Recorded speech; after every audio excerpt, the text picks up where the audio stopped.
But first to Washington this hour, where Senate lawmakers are debating President Biden's $1.9 trillion economic relief bill. Let's bring in Jessica Smith for the very latest on some developments there. And Jess, Democrats really trying to race to get this one done by March 14th, when we'll see some of those federal unemployment benefits expire.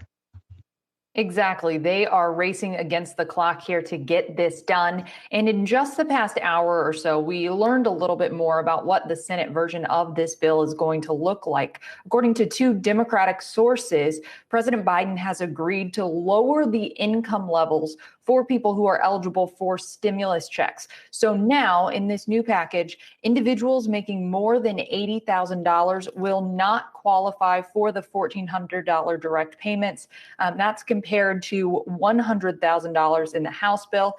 Heads of households will be out of the eligibility range if they make more than $120,000. The cap for joint filers is $160,000. That's lower than the House bill, which was at $200,000. So that is a difference there that you're probably going to see upset some progressive lawmakers, but it's something that Democrats, moderate Democrats, have been pushing for in the Senate. Senator Joe Manchin is one who has been pushing to further target the stimulus checks. So now leadership is trying to keep those moderate Democrats happy so they can get every single Democratic vote. They need everybody on board if they're going to pass this legislation. Majority Leader Chuck Schumer and Minority Leader McConnell talked about this yesterday. Let's watch. The American people, including Republicans, show very strong support for this bill. And they know, and the reason is simple. We have to crush the virus. We have to get our economy back on track. We have to get Americans back to work.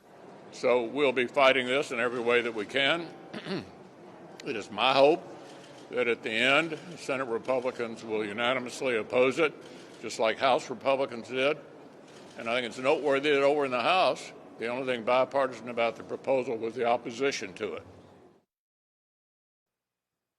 Another development just in the past hour or so is the enhanced unemployment benefit, what that is going to look like. A Democratic source tells me that it will be $400 a week through the end of August. Moderates have been pushing to bring that number down to $300, while progressives would have liked to see the unemployment benefits go through the end of September. So what they've landed on is keeping it the same as what it was in the House bill, $400 a week through the end of August. Now, whatever the Senate changes to the bill, the House is going to have to take it up again. And I think you are going to see some progressive Democrats who are upset about these changes, that fewer people will be getting stimulus checks. We did talk to Congresswoman Jayapal yesterday on the shows, and she said it would be a real problem if the Senate undermines the bill. So we'll be looking for more reaction to these changes in the coming days. Zach and Nikiko.